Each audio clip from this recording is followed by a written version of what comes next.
Trump's trade advisor Navarro has again attacked India.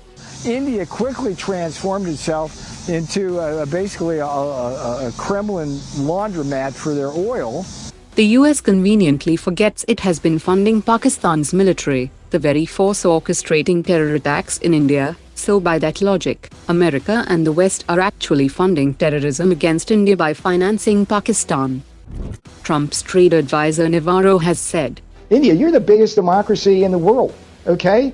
Act like one. Side with the democracies. That you're getting in bed with the authoritarians. China. This statement raises questions. If India engaging with Russia or China is getting in bed with authoritarians, then why is the US president and US military chiefs siding with the Pakistani dictator who calls for nuclear attack on India from US soil? And it can be said that US is effectively sponsoring terrorism against the world's largest democracy, India. In yet another bid to fund the Ukraine war, the Trump administration today approved a $825 million sale of 3,350 extended-range air-launched cruise missiles, even as it blames India for buying Russian oil and funding the war. An investigation into the Alaska crash of a US F-35 found that the pilot spent 50 minutes on a call with Lockheed engineers before ejecting. Ice in the landing gear hydraulics tricked the sensors into activating ground mode in midair, making the jet uncontrollable and causing the crash. An American-manufactured and supplied F-16 fighter jet of the Polish Air Force has crashed during training, killing the Polish pilot and the dreams of America of selling this junk aircraft to India. India and China have agreed to form an expert group to work towards an early resolution on boundary delimitation. India and Canada have announced the appointment of new high commissioners, marking a step toward normalizing relations strained since 2023. The Indian Navy will release the request for proposal for the construction of 8 additional follow-on Project 17B frigates worth 70,000 crore rupees by the end of this year.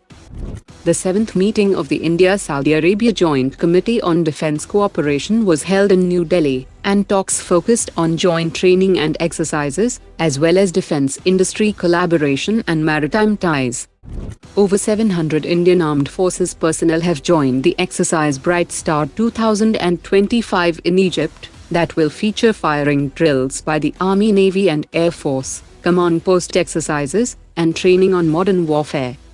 The Indian Army has begun fitting cope cages on its 105mm field guns along the LOC with Pakistan and LAC with China, to defend against FPV drones and loitering munitions.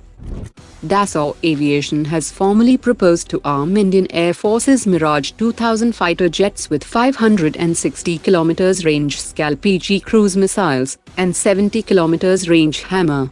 This upgrade would finally give the Mirages the standoff strike punch they lacked, allowing deep precision strikes on bunkers or mobile targets, all while staying safely out of reach of enemy surface-to-air missiles.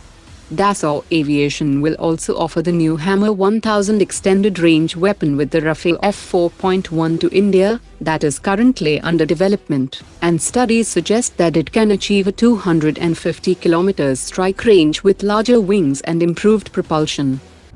Latest reports indicate that Mazagon Dock shipbuilders will build 3 advanced Kalvari Plus class submarines under a 38,000 crore rupees deal in collaboration with France's naval group, that will be larger and more capable than the existing 6 Kalvari-class submarines, and will feature Germany's upgraded man-energy engines, DRDO's AIP system and lithium-ion batteries.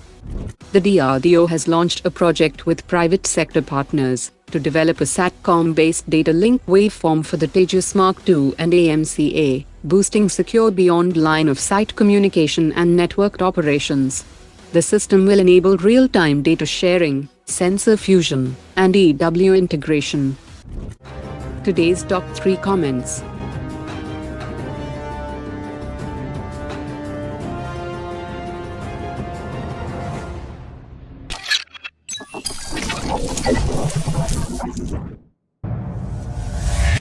Omar dropped it.